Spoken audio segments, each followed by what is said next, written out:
안녕하세요. 사연에 빠지다의 DJ 민영입니다. 살다 보면 드라마틱한 일이 누구에게나 찾아온다고 하죠. 우리 사연자님께도 이런 기적 같은 일이 다가오셨다고 합니다. 과연 어떤 일들이 있으셨을지 오늘의 사연도 함께 만나볼게요.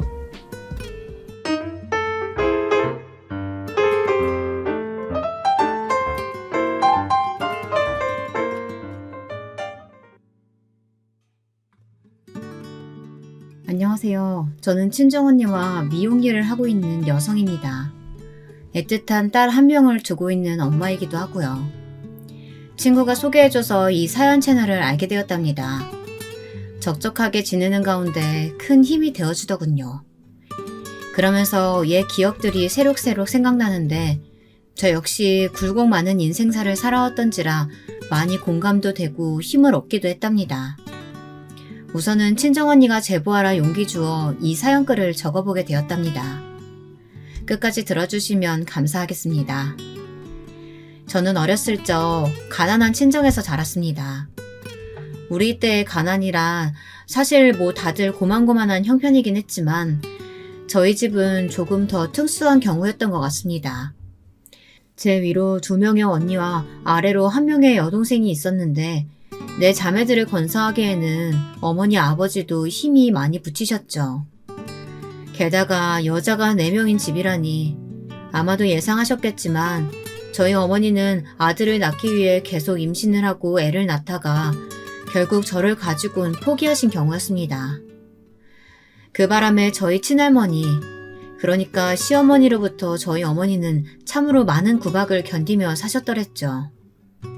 그 시대에 여자가 시집살이 하는 건 당연하게 취급되는 일이긴 했어도 저희 친할머니는 공포의 대상 그 자체였습니다.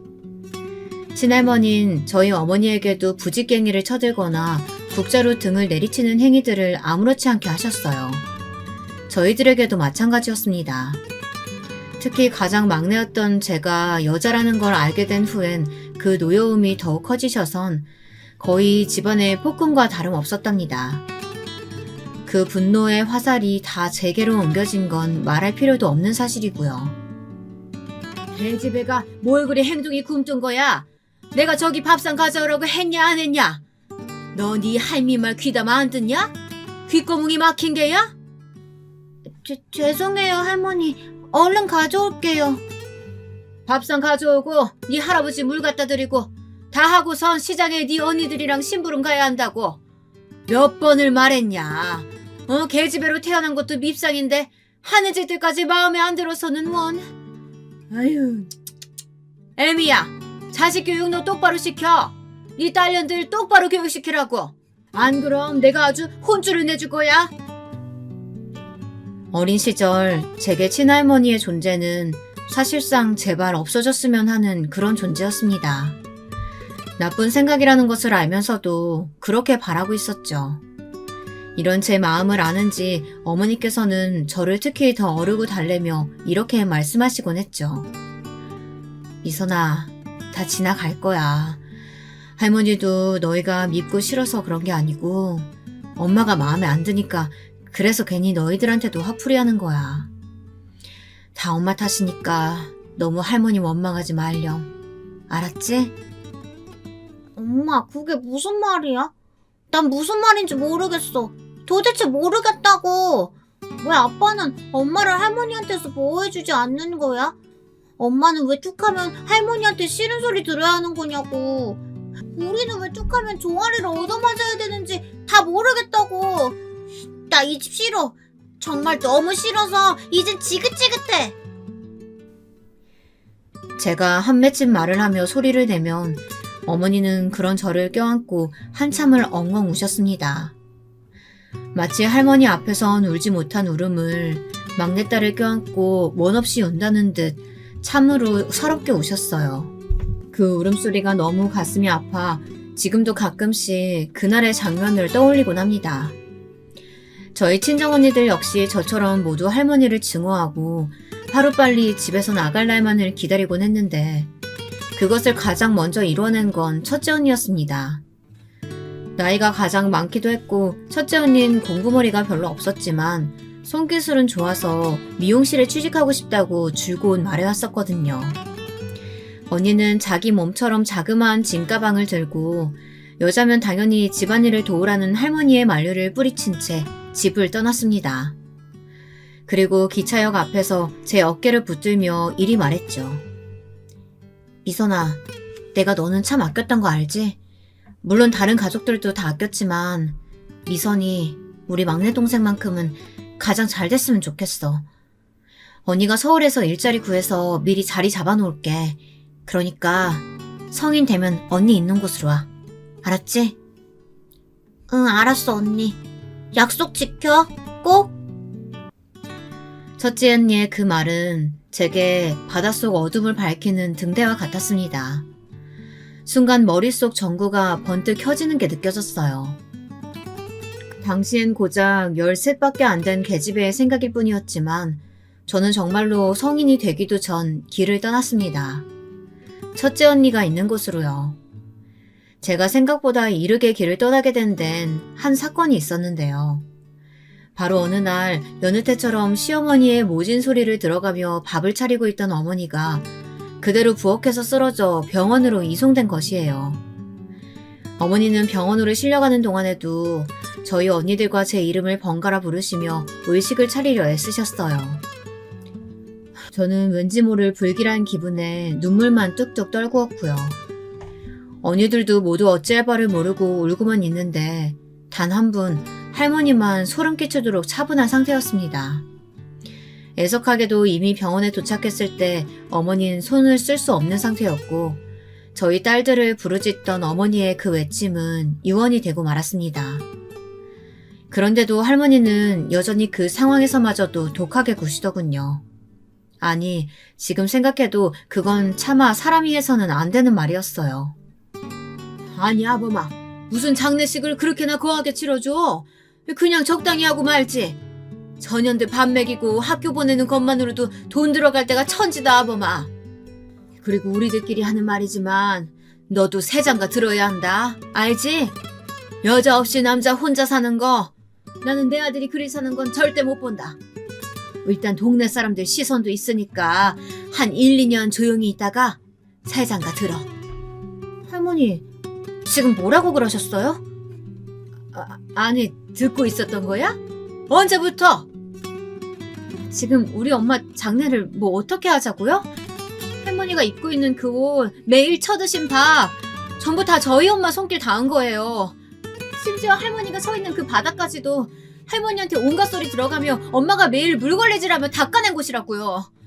그러니까 당장 죽은 우리 엄마한테 사죄하세요. 무릎 꿇고 엎드려 빌라고요. 시집살이 시켜서 미안하다고 죽을 때 졌다고 하라고요.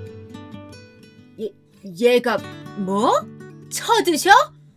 아니, 이년이 어디 버르장머리 없이? 저는 할머니가 반격하기도 전 그 순간 고함을 막 지르며 모든 물건을 다 깨부수기 시작했습니다. 할머니도 아버지도 이미 제정신이 나가서 피가 흐르는지도 모르고 물건을 부수는 절 보더니 무섭긴 했는지 차마 말리지는 못하고 경찰에 신고를 하더군요. 허나 동네 주민들과 경찰이 합세해 말릴 때까지 전 멈추지 않았습니다. 그렇게 동네를 뒤집어 놓은 후 장례에 온 첫째 언니와 함께 서울로 떠나게 되었습니다. 언니, 내가 할머니한테 그러지 않으면 우리 엄마 너무 불쌍해서 우리 엄마 영혼 이 땅 못 떠날 것 같아서 그랬어. 근데 앞으론 나 정말 잘 살 거야. 잘 살아서 아버지랑 할머니한테 보여줄 거야. 서울로 향했을 때 저는 도끼에 가득 차 있었습니다. 어떻게든 떵떵거리며 다시 고향에 내려가기 위해 금이 환영의 꿈을 품고 무슨 일이든 해서 성공하겠다 다짐했죠. 하지만 환상과 현실은 그 차이가 크죠. 한 번도 와보지 못한 서울이란 곳에서 전 대차게 아주 보란듯이 얻어맞고 꺾이고 말았답니다. 저는 처음에 종잣돈을 모으기 위해 언니의 미용실에서라도 일을 하려고 마음먹었는데 언니가 당시 사정이 좋지 않아 하고 있던 미용실을 접어야 하는 상황이 되는 바람에 언니에겐 도움을 요청할 수가 없었습니다. 그래서 이것저것 닥치는 대로 건물 청소일부터 시작해서 공장일, 파출부일, 돈이 되는 일이라면 다 해야 했어요. 그런데 몸이 축나도록 일해도 생활비를 충당하고 나면 돈은 밑 빠진 독에 물붓기처럼 계속해서 빠져나가기만 하더군요. 거기다 사정이 안 좋아진 언니까지 가세하는 바람에 제 꿈은 정말 꿈으로만 끝날 위기였어요. 참으로 서글펐습니다. 그때 처음으로 진탕 술을 먹고 길거리를 돌아다니며 신세한탄을 뱉어냈습니다. 그리고 그때 눈앞에 보이는 옷가게에 들어가 평소엔 절대 하지 않을 소비를 왕창 하고 나오는 와중에 어느 남자와 부딪혀 쇼핑백에 있던 옷들을 가득 쏟아내고 말았어요. 하필 제가 원래 입고 있던 허름한 옷이라 창피하더군요. 서둘러 주워 담고 있는데 괜찮아요? 많이 다친 것 같은데 무릎에서 피 많이 나요. 하며 다정히 누군가 말을 걸더군요. 고개를 들어보니 남자는 깔끔하고 준수한 외모에 저와 비슷해 보이는 나이 또래의 남자였습니다. 무슨 일인진 모르겠지만 술도 마셨겠다 저도 모르게 홀린 듯 강가 주변으로 자리를 옮겨 제 이야기를 주절주절 떠들게 되었고 남편도 처음 본 사람이 이러는 것에 당황한 것도 잠시 조용히 제 이야기를 들어주더군요. 그러면서 조심스레 위안 비스무리한 것을 하기 시작했는데 우습게도 그만 그때 남편에게 마음을 빼앗겼던 것 같습니다. 한 번의 인연으로 끝날 줄 알았지만 저는 그날 이후 남편을 또 한 번 만나게 되었습니다. 이번의 만남은 저번처럼 야심한 밤이 아닌 환한 낮에 서로 수줍은 얼굴을 가지게 된 만남이었습니다. 그러면서 서로를 알아가게 되었죠. 남편의 집안 또한 저희 집과 크게 다를 바 없이 형편이 좋지 않았습니다. 아버지는 사고로 일을 못하신 지 오래라 집에만 계시었고 남편의 어머니 되시는 분이 사실상 가장이셨는데 시장통에서 작은 해장국집을 운영하고 계신다고 하더군요. 그리고 남편에게는 동생이 한 명 있었는데 동생은 남편보다 이르게 결혼해서 이미 가정을 꾸리고 있었습니다. 난 내 동생이 나보다 일찍 결혼한 게 컴플렉스라면 컴플렉스야. 사실 집에선 내가 장남이기도 하고 다들 내가 일찍 결혼할 줄 알았는데 나보다 동생이 더 잘나서 그런가? 모든 면에서 뛰어나서 그런지 걔는 결혼도 빨리 하더라고. 그것도 완전 부잣집 여자랑. 찌질해 보일 수도 있겠지만 나는 내 동생이 참 부럽고 질투나고 그렇다. 남편의 동생은 꽤나 잘나가는 대기업 사원에 대학교 역시 전액 장학금으로 다닐 만큼 공부를 잘했다고 하더군요. 어딜 가나 주목받는 외모에 공부 머리까지 갖췄으니 남편과는 당연히 비교가 될 수밖에 없었다고 합니다. 거기다 남편은 성적이 부진해서 대학가를 엄두는 내지 못하고 그저 어머니 식당 일이나 돕고 있었는데 그 바람에 늘 잔뜩 위축되고 주눅이 들어 있었어요. 저는 그 점이 참 마음 아팠습니다. 저 역시 아들이 아니란 이유 하나만으로 오랫동안 고통받고 힘들어 보았잖아요. 남편 역시 저와는 다르지만 비슷한 그림자를 가지고 있다 생각하자 그런 남편을 더욱 보듬어주고 싶어졌어요. 아니야, 당신은 누구보다 빛나는 사람이야. 나를 구해준 사람도 당신이고 난 당신과 함께 행복한 미래 꾸려나갈 자신 있어. 혼자면 못 갈 길이어도 둘이면 갈 수 있다고 하잖아. 그 말에 은은히 미소 짓던 남편. 그렇게 저는 프로포즈 아닌 프로포즈를 하며 남편과의 결혼을 결심하게 되었습니다. 제가 남편과 결혼하기 위해 시어머니를 찾아간 자리에서도 남편의 동생인 서방님과 동서가 함께 와 있었는데요. 일단 서방님은 남편의 말대로 훤칠한 외모에 어쩐지 머릿속에서 생각한 느낌 그대로였습니다. 그리고 동서는 그 내면의 악독함을 전혀 파악할 수 없을 만큼 선하고 수더분한 인상을 가진 사람이었습니다. 형님 되신 분이 온다고 해서 저까지 졸라서 따라왔어요. 부담스럽지 않으실지 모르겠네요. 아니에요. 저도 만나 뵙게 돼서 반가워요. 얘기 많이 들었어요. 어머님 안녕하세요. 강미선이라고 합니다. 그래 어서 와요. 우리 덕수랑 결혼할 아가씨라고 들었는데 실물로 보니 뭐 아주 영 나쁘진 않네. 일단 오느라 고생했을 테니까 앉아요. 이날 굉장히 신경이 쓰였던 것이 시어머니였는데요. 딱히 대놓고 반대를 하시진 않지만 어쩐지 첫 만남에서 저를 마음에 들어하지 않는 인상을 받았습니다. 특히나 제 고향이나 친정의 경제적 수준 같은 이야기를 들으시곤 가끔씩 고개를 돌려 한숨을 뱉으시는데 왠지 모르게 위축이 되더군요. 일단 첫 만남은 그렇게 비교적 그럭저럭 마무리되었지만 문제는 결혼 후였습니다. 아니 어쩌면 저희 할머니와 아버지를 어쩔 수 없이 모셔놓고 치룬 결혼식에서부터 시작되었을지 모르겠어요. 결혼 후 시어머니가 틈만 나면 둘째 동서가 이걸 사줬네 저걸 사줬네 하며 자랑을 하시더군요. 처음엔 크게 귀담아 듣지 않으려고 했지만 어쩐지 그 말엔 저에게도 뭔가를 요구하시는 것 같아 조금 불편해지기 시작했습니다. 남편에게 혹시나 해서 물어봤는데 남편은 아예 이해조차 하지 못했고요. 제가 너무 예민하게 느끼는 건가 싶었는데 그 정도는 분명 지나칠 때가 있었어요. 가령 동서는 신혼여행 때 이 정도의 어마어마한 선물을 준비했는데 너는 지갑을 사온 거냐 하는 말이라던가 자기 취향이 아니라 올해는 못 쓰겠다는 말이라든지 그런 것들이요. 왜 효도의 기준이 꼭 돈이 되어야 하는지 내심 답답하고 섭섭했죠. 아무리 그래도 내가 손윗사람인데 대우까진 바라진 않았어도 조금만 다정히 대해주시지. 동서와 날 대하는 온도 차이가 너무 많이 나는 것 같아. 소갈이 하는 거 말곤 할 수 없는 게 없던 나날들이었습니다. 그러다 어느 날엔 어머니 생신이라서 평소 가장 좋아하시는 컬러인 하얀색 가방을 준비해 갔는데요. 생각했던 반응과는 너무 다른 반응이 나와서 당황스러웠습니다. 아이고, 가방이 뭔 하얀색이냐? 어머님이 저번에 갖고 싶다고 하셔서 사왔는데 별로세요? 그랬나? 근데 아무래도 하얀색은 때가 너무 많이 타서 들고 다니진 못하겠구나. 반품하기도 그렇고 참 돈 아깝네. 너는 센스 좀 키워야겠다. 그 센스는 우리 예쁜 둘째 아가한테 배워라. 손 아랫사람이지만 배울 건 좀 배워야지. 그나저나 둘째 아가는 뭐 먹고 싶은 거 없니? 저번에 내가 해준 갈비찜 맛있다고 했지? 아무래도 너 온다고 해서 그것 좀 해놨어. 가져가라.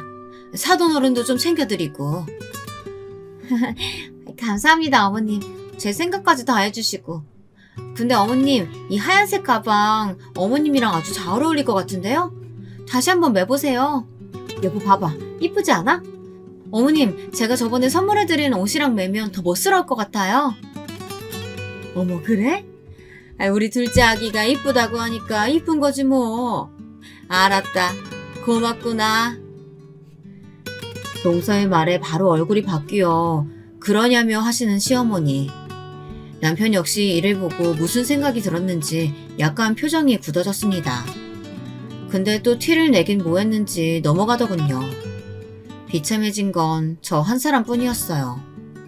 시아버지도 서방님도 모두 제가 겪을 감정에 대해선 아무도 생각지 않더라고요. 다만 이 시기에 제게 그나마 힘이 되어주셨던 분이 있었으니 바로 가정부 아주머니셨습니다. 동서가 시어머니를 위해 고용한 분이셨는데 제가 속상해하는 기색이면 저에게 다가와 과일 같은 것을 내어주시며 조용히 위로해 주시더군요. 아까 많이 속상했죠? 먹고 힘내요. 많은 단어는 아니었지만 그 말로도 충분히 위안이 되었습니다. 그리고 또 한 사람이 있었으니 예상외로 동서였습니다. 동서는 눈치가 빠른 사람이었어요. 동서의 친정이 부자라는 것에 사실 조금 거리감을 느껴 편하지 않은 상태였는데 분위기가 안 좋아지면 바로 화제를 돌려 저를 추켜 세워주려고 하더군요. 그 노력이 보이니 저도 조금씩 동서가 다르게 보였습니다.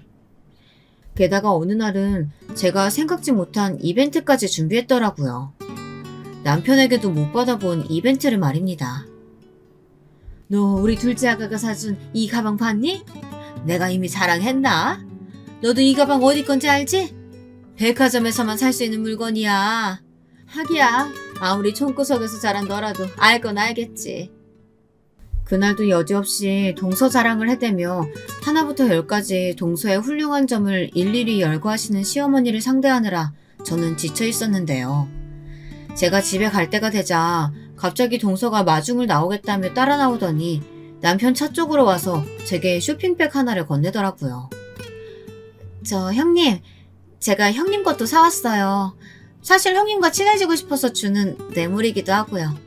별거 아니지만 예쁘게 들고 다녀주세요. 어머, 고마워 동서. 내 것까지 준비했을 줄은 몰랐는데 난 뭐 줄 게 없어서 어떡하지? 괜찮아요 형님. 형님 기뻐하시는 그 표정이면 저한테 충분해요. 말을 참 이쁘게 하는 모습에 제 마음도 작게 일렁였어요. 사실 돈이 많은 집안에서 태어났으니 그저 거만하고 조금은 저한테 텃세도 부릴 것으로 예상했는데 의외로 첫인상처럼 수더분하고 사람이 진실하더군요. 자신의 속 이야기까지 하며 다가오는 모습에 깊은 감동을 받기도 했습니다. 아마 동서가 잠깐 커피를 마시자며 저를 부른 날이었을 거예요. 형님이 저를 어떻게 생각하실진 모르겠지만 저 겉으로 보이는 모습처럼 막 행복한 집에서 자란 건 아니에요. 물론 저희 아버지가 큰 회사 운영하시고 그 덕에 제가 편히 산 건 맞아요. 하지만 저는 단 한 번도 행복하지 못했거든요. 우울증도 있었고요. 어느 날은 엄마가 안 되겠는지 절 데리고 병원에 데려가시기도 했는데 약 먹어도 고쳐지지가 않더라고요. 얼른 아이를 가져야 이 병이 나아질까 싶기도 하고 저나 그이가 계속 아이 갖기 위해 노력 중에 있거든요. 제가 나이가 많은 편이 아닌데 왜 안 생기는지 모르겠어요.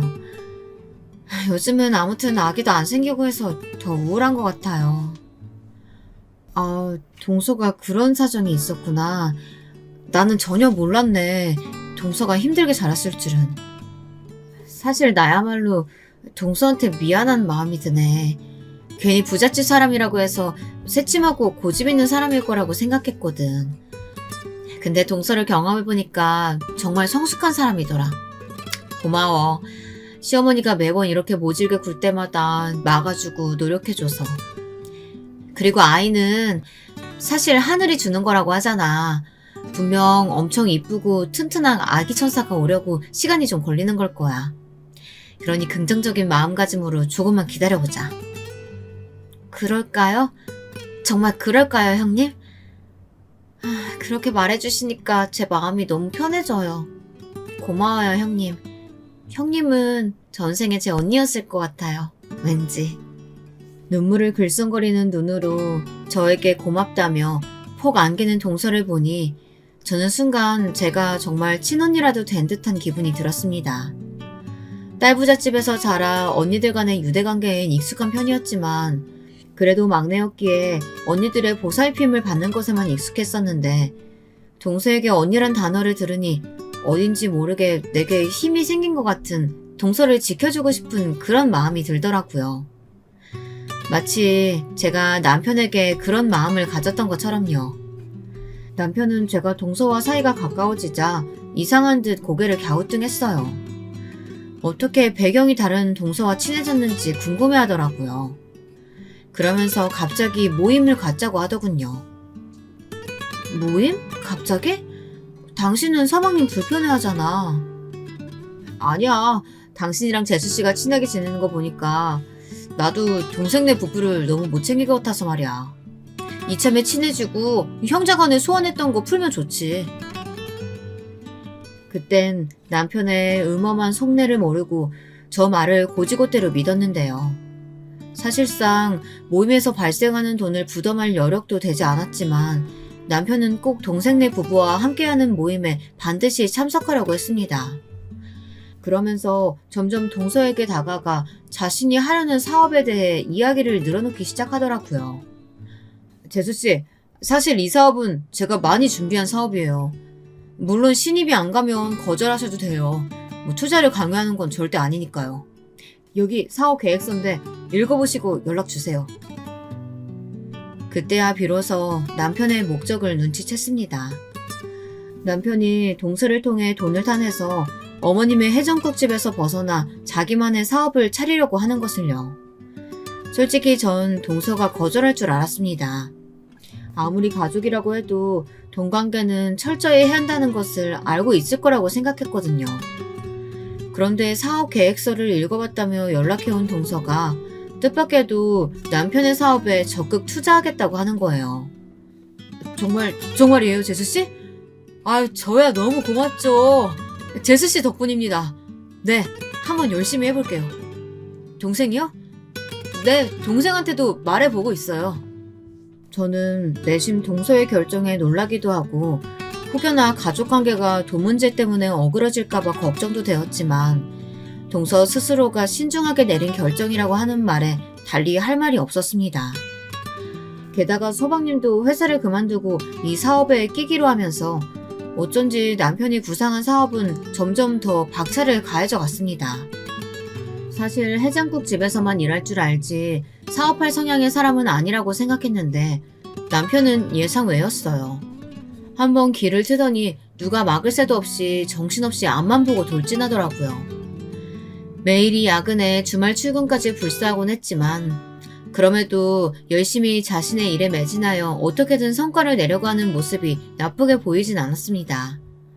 서방님에게 그간 느껴왔던 열등감을 이렇게 결과로 바꿔보려고 하는 것인가 이런 생각이 들었죠. 다만 불편한 것이 있었다면 남편이 동서에게 쩔쩔 못 매고 온갖 아부를 한다는 것이었어요.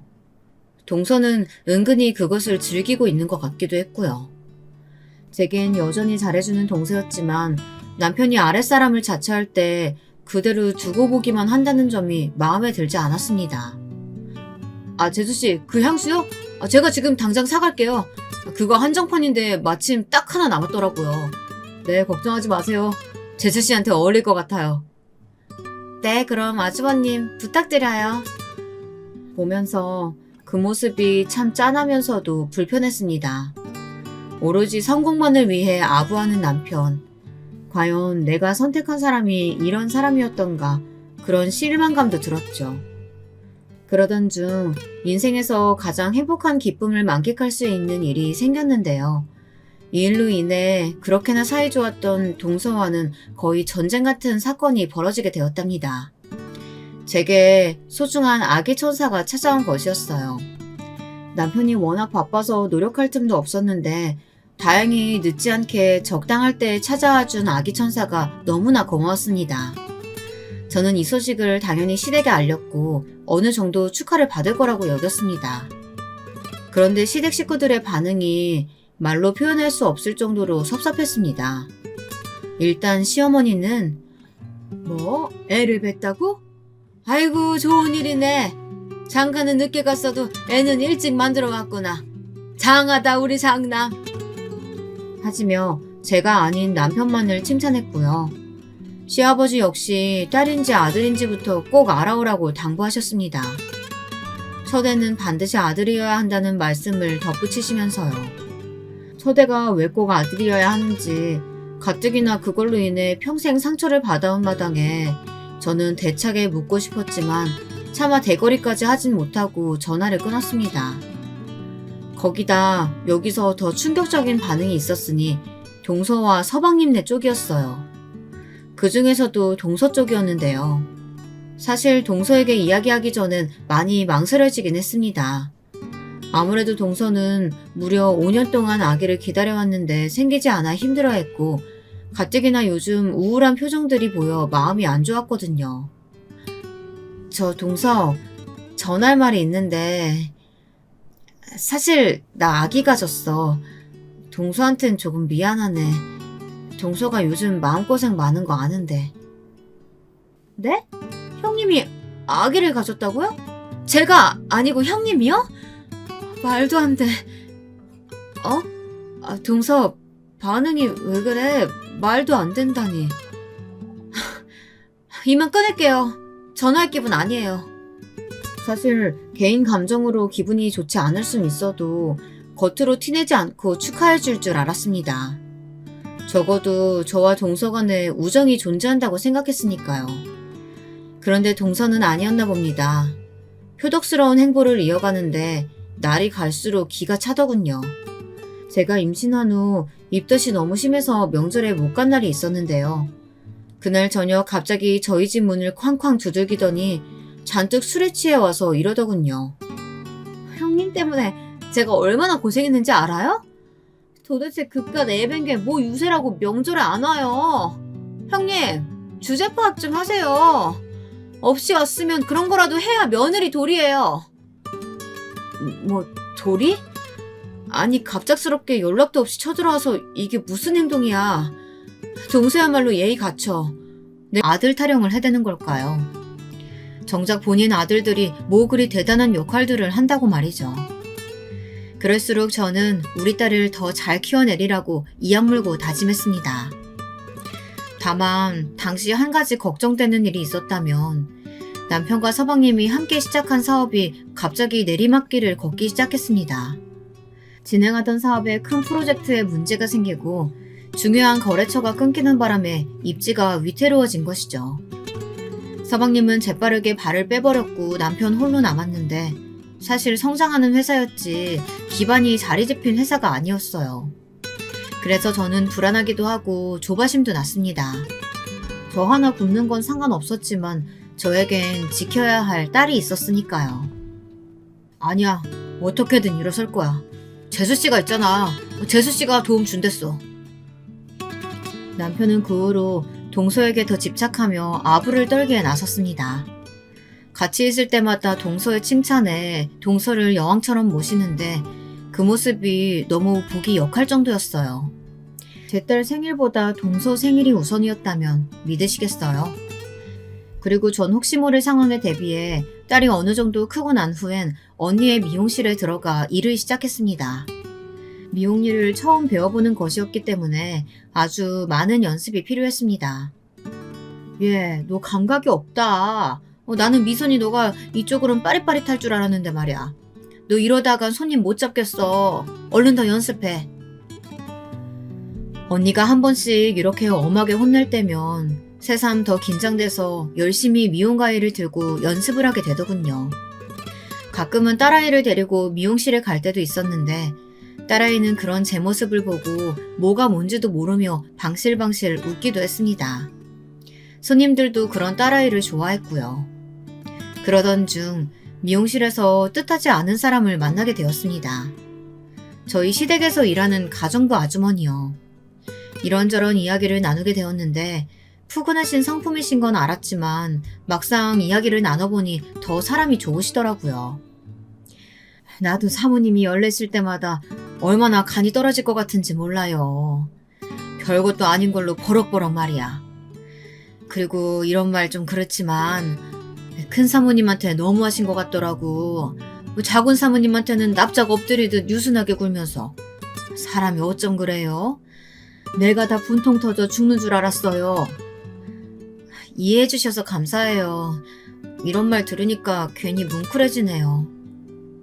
시댁에서 유일한 편이나 다름없던 가정부 아주머니와 터놓고 속 이야기를 하니 괜히 울컥하면서도 마음이 뭉근해지는 것 같았습니다. 그러다 아주머니께서 혹여나 아이 맡길 곳이 딱히 없으면 저녁 때는 시간이 되니 그때 부탁해도 된다고 하더라고요. 나는 자식들이 다 지방에 있고 저녁에 별로 할 게 없어서 적적해요. 그냥 믿고 애 맡겨주시면 잘 돌봐드릴게요. 돈은 적게 주셔도 상관없어요. 사실 남편 돈을 써가면서 시터를 고용하기 애매한 저녁엔 딸아이를 미용실에 데려오곤 했는데요. 그럴 수만 있다면 더 안심이 되고 우리 딸을 위해서도 더 좋을 것 같았어요. 거기다 적은 돈으로 봐주신다고 하니 너무나 감사할 따름이었습니다. 그렇게 저는 딸아이를 아주머니에게 맡기곤 미용실 연습에 박차를 가했죠. 다행히 실력은 빠르게 향상되어 갔습니다. 그러던 어느 날 여느 때와 같이 미용실에서 머리카락을 치우다 우연히 길을 지나던 동서를 보고 말았어요. 눈이 마주치진 않았지만 먼저 인사를 해야 하나 말아야 하나 순간 고민이 되었네요. 우리 둘 사이에 무수히 많은 일들이 있긴 했었지만 동서가 그런 행동을 한 이유가 단순히 질투심에 사로잡혀 그랬다는 것을 모르지 않았기에 만약에라도 나한테 사과를 한다면 그냥 눈 감고 용서해줄까 이런 생각이 들기도 했던 것 같습니다. 그래서 제가 먼저 나서서 동서를 부르게 되었는데요. 저는 아직도 그때 동서의 눈길, 행동, 말투 이 하나하나 다 잊지 못할 것 같습니다. 친구들과 함께 있던 동서가 저와 눈이 마주치더니 아주 무섭도록 노려보는데 마치 그 눈빛엔 살기가 어려 있었어요. 네, 형님. 오랜만이네요. 그래. 명절날도 우리가 따로따로 시댁에 가니까 이렇게 마주친 건 참 오랜만이네. 그래도 남편 통해서 소식은 듣고 있었어. 그러세요? 뭐 제 소식이야 별거 없는데. 그나저나 형님은 신수가 훤해 보이시네요. 미용실에서 일도 하시고. 그제야 저는 제가 입고 있던 옷 위에 떨어진 손님들의 머리카락 뭉치들을 보게 되었습니다. 조금 창피해져서 얼른 손으로 털어대자 피식 웃던 동서가 그러더군요. 형님 지금 보니까 그 미용사 일 형님한테 딱인 것 같아요. 배운 거 없고 가진 거 없음. 그런 손기술이라도 배워야 하잖아요. 잘 됐네요. 뭐? 지금 뭐라고 했어? 맞는 말 한 건데 뭐 찔리세요? 맞다. 그리고 아주버님한테 제가 부탁한 아침 식사 제때 가져와 달라고 말 좀 해주실래요? 내일은 중요한 약속이 있어서요. 그럼 가게 번창하세요. 저 바빠서 이만 가볼게요. 동서가 뒤돌아서는데 순간 눈앞이 뿌얘질 정도로 열이 솟고 동시에 다리는 덜덜 떨리는데 뒤이어 나온 친정언니가 무슨 일이냐고 묻더군요. 차마 털어놓지도 못하고 전 그날 그렇게 집으로 가버렸습니다. 집이 부유하니 평생 일하지 않아도 될 동서, 그리고 가난한 친정을 가진 저, 처절할 정도로 비교가 되었습니다. 심지어 자기 미치라고 생각하며 남편을 아무렇지 않게 부리는 모습들도 역시 저를 무시하는 것과 다름없다고 생각되었죠. 그런데 정작 더 큰 비극은 그 이후 벌어지고 말았습니다. 저는 아마 평생 그날을 잊지 못할 겁니다. 제 숨이 다하는 순간까지요. 그리고 그 여자를 미워할 겁니다. 비극은 제가 또 아이를 가지면서 시작되었습니다. 남편은 무조건 낳자는 주의였고 저도 생명은 귀하다고 늘 생각했기에 낳아서 잘 기르자고 다짐했어요. 역시나 남편은 저희의 둘째 아이 소식을 시댁에 알렸고 이때 전 당연히 동서에겐 따로 연락하지 않았는데요. 시댁에서 의외의 소식이 들려왔습니다. 갑자기 저희 소식을 듣고 그럼 축하 파티라도 하자며 주말에 오라고 하시더라고요. 처대를 배웠을 때도 그런 축하는 없었는데 조금 얼떨떨했습니다. 일단 불러주시니 최대한 감사한 마음으로 향했는데요. 시댁에 들어서자마자 저는 그대로 기겁할 뻔했답니다. 먼저 제 순진함에 한탄했고 둘째론 저를 부른 이유를 짐작할 수 있겠더라고요. 그래, 첫째 왔니? 예, 너 여기 마늘부터 좀 다지고 있어라. 뭐해? 얼른 다지지 않고. 곧 둘째 아가 온다니까 얼른 다져라. 오늘은 가정부 아주머니도 안 나오신다니까 네가 꼭 도와야 한다. 어머님, 오늘 제 임신 축하 파티 겸 한 끼 하는 거 아니었나요? 그래, 근데 그게 왜? 너 설마 놀고 먹을 생각이니? 일하지 않는 자 먹을 자격도 없다 이런 말 못 들어봤어? 군뱅이처럼 굴지 말고 얼른 손 놀려. 네 귀한 동서 먹일 갈비찜부터 시작해. 참 기가 차서 임시 축하 파티 하잔 말을 고지고대로 믿다니. 너도 참 연치가 없구나. 그리고 네 시아버지가 놓으면 담배 심부름 시킨다고 기다리고 있으니까 요리 끝나면 방으로 가봐라. 황당해서 비닐장갑도 끼지 못한 채 시어머니를 쳐다보고 있었는데 그때 뒤에선 띵동 문 소리가 열리더군요. 그러면서 누군가 들어오는데 동서였습니다. 얼마 전 제게 모욕적인 언사를 일삼았던 동서의 얼굴이 불현듯 스치며 기분이 더더욱이나 불쾌해졌습니다. 이건 아니다 싶었죠. 저는 그대로 나갈 채비를 하기 위해 가방을 챙기러 갔습니다. 근데 이번엔 동서가 신경을 긁더라고요. 어머 형님 어디 가세요? 어머님이 형님께서 저 좋아하는 갈비찜 해주신다고 해서 좀 일찍 왔는데요. 형님 요리 솜씨 좋으시죠? 뭐 어머니만큼은 아니겠지만 기대하고 있을게요. 동서, 나 여기 요리하러 온 거 아니고 축하받으러 온 거야. 근데 내 생각하고는 조금 다른 그림이어서 당황스럽네. 어머님, 저 가볼게요. 임신 초기라 조심해야 할 것 같아서요.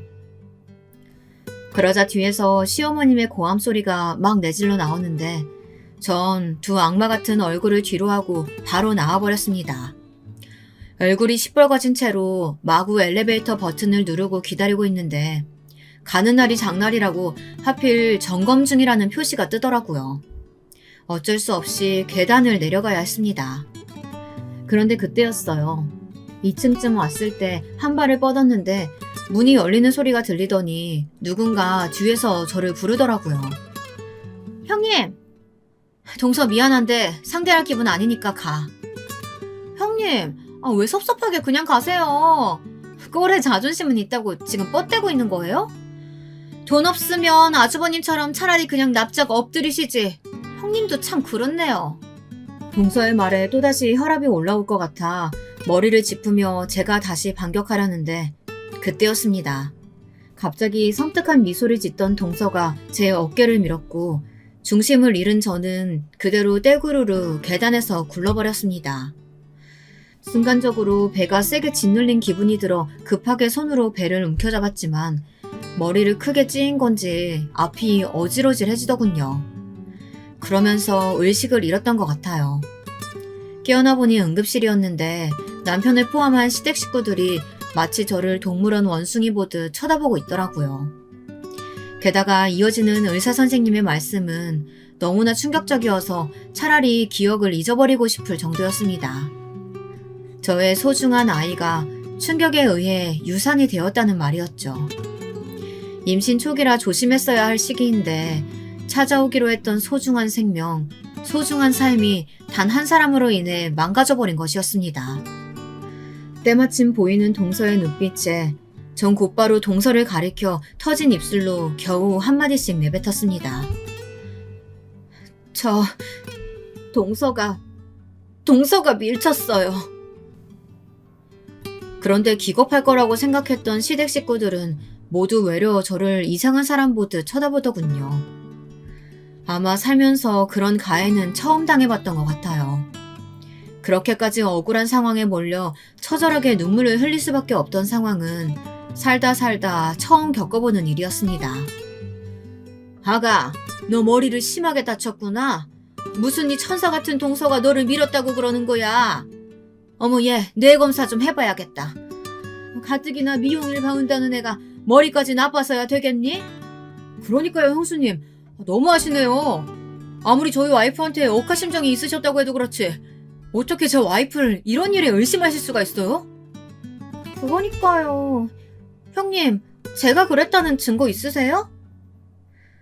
동서가 악마 같은 미소를 띠며 부들부들 떠는 제 손을 붙잡는데 구역질이 나올 것 같았습니다. 이 가운데 꿀먹은 벙어리 마냥 가만히 있는 남편도 마찬가지였어요. 남편은 이미 알고 있는 눈치였습니다. 제가 동서에 대해 한두 번 험담을 했던 것도 아니고 동서의 진면목에 대해선 남편도 알 만큼 알고 있을 테니까요. 하지만 돈이란 것이 참 더럽고 무서운 것인가 봅니다. 당신이 머리를 많이 다쳤나 봐. 재수씨 목소리 들었다고?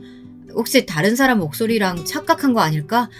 어떻게 을씨까지 이른 마당에 재수씨 목소리라고 확신할 수가 있어. 당신이 잘못 들은 걸 거야. 일단 푹 쉬어. 아기도 이랬으니까 몸도 많이 아플 텐데. 그 순간 제 속에 감당할 수 없는 불길이 치솟았는데요. 저를 두고 우르르 나가버리는 시댁 식구들과 남편을 보며 혀라도 깨물어 거짓말을 하지 않았다는 것을 알리고 싶은 심정이었습니다. 하지만 비상계단에 CCTV가 설치되어 있는 것도 아닌데 어떻게 제 말을 입증할 수 있을까요? 아마 동서도 이 점을 노리고 저를 계단에서 밀어버린 거 아닌가 싶습니다. 정말 무서운 사람이었죠. 그 후 제가 친정언니를 소환해 울며불며 이 일을 털어놓자 언니는 저보다 더 버럭 화를 내며 길길이 날뛰었어요. 당장 시댁에 쳐들어가겠다는 걸 일단은 말렸죠. 하지만 저는 언니처럼 화를 낼 기력도 없었습니다. 퇴원할 날이 되자 어느새 제 발은 이미 옥상으로 향하고 있었어요. 병원 옥상이요. 그간 너무 많이 지쳤던 것인지 살 의욕도 없고 밉지만 가족이라 믿었던 사람들이 일제히 저를 배척하는데 마음의 상처가 너무 가혹해서 이대로 눈을 감고 죽고만 싶었습니다. 그런데 참 사람 일이란 게 신기하죠. 제가 문을 열고 한 발을 디디려고 할 때 주머니에 넣어두었던 핸드폰에서 알림이 하나 도착하더라고요. 원래 같았으면 그대로 직진했겠지만 문득 우리 친정언니가 생각나면서 언니에게 유서 비스무리한 말이라도 남겨야겠다는 생각이 들어 핸드폰 메신저를 열었습니다. 하지만 예상치 못한 동영상 하나가 전송되어 있더군요. 의문이 들어 동영상을 재생시켜보니 그건 정말이지 기적 같은 동영상이었습니다. 동서가 저를 미는 장면이 여실히 찍혀있는 그런 장면이었는데요. 구도를 보니 제가 엎어진 계단 바로 아래층 계단에서 찍은 것 같은 영상이었습니다. 발신인을 보니 가정부 아주머니셨어요. 저는 바로 친정언니를 대동해서 경찰서로 향해 이 동영상을 보여주고 동서를 고소하겠다는 법적 의사를 밝혔습니다. 그리고 가정부 아줌마를 만나 자세한 상황을 들어보게 되었는데요. 더 기막힌 사실이 숨겨져 있더라고요. 내가 그날 사모님 댁에 못 가게 됐잖아. 근데 핸드폰을 놔두고 온 게 생각난 거예요. 그래서 나도 늙었나 보다 하고 사모님 댁 계단에 올라가고 있는데 작은 사모님이 또 큰 사모님에게 뭐라고 하는 소리가 들리더라고요. 그때 저도 모르게 힘들어하시던 큰 사모님 생각이 나서 이걸 큰 사모님 남편분에게라도 보여줘야겠다 싶어서 카메라를 켰어요. 근데 세상에 이 일이 일어난 거예요. 굴러떨어져 있는 큰 사모님을 작은 사모님은 한참이나 바라봤어요. 의식을 잃은 것도 알면서도 혼자 웃고 낄낄거리는데 무서울 지경이더라고요. 일단 저도 몸을 숨기긴 했지만 어떻게든 이 사실을 알려야겠다 싶어서 동영상 보낸 거예요. 심지어 아주머니는 저번 달에 동서가 통화로 절 밀어버려 애를 떼버리고 싶다는 말을 한 것도 엿들었다고 합니다. 경찰에도 그대로 증언을 해주셨고요. 덕분에 저는 평생 풀리지 않았을 한을 기어이 풀 수 있었죠. 기적의 동영상 덕분에 말입니다. 그리고 눈 감고 모른 척 하셨을 수도 있지만 그러지 않고 제게 동영상을 보내주시고 아이까지 돌봐주시는 아주머니에게 너무 감사드려 살해를 했습니다. 동서 역시 변호사를 썼지만 꼼짝없이 구속되어 법의 심판을 받았고요. 가장 통쾌한 건 시댁 식구들이 모두 제게 엎드려 조아리기 시작했다는 거예요. 동서가 그렇게 되었으니 서방님은 말할 것도 없고 남편은 동서의 지원을 못 받게 되자 안달이 나서 저에게 연락을 해댔어요. 하지만 저는 깡그리 무시했습니다. 참으로 통쾌한 한방이었습니다. 지금까지의 제 삶을 돌이켜봤을 때 이번 사건이 아니었다면 어쩌면 저는 아마 평생 누군가의 노래처럼 목에 줄을 묶인 채 아등바등 살아야 했을지 모릅니다. 하지만 이번 사건을 계기로 하나를 얻어갔어요. 지긋지긋한 결혼 생활을 청산한 것이요. 그것만으로도 저는 만족합니다. 동시에 인간보가 아직 자명하게 존재한다는 사실을 깨달을 수 있었고요. 세상을 전보다 좋은 시선으로 바라보게 되었답니다. 아직은 살만한 세상인 것 같아요. 좋은 사람들이 선한 용기를 가지고 행동하는 일이 종종 있으니까요. 지금까지 사연 들어주셔서 감사합니다.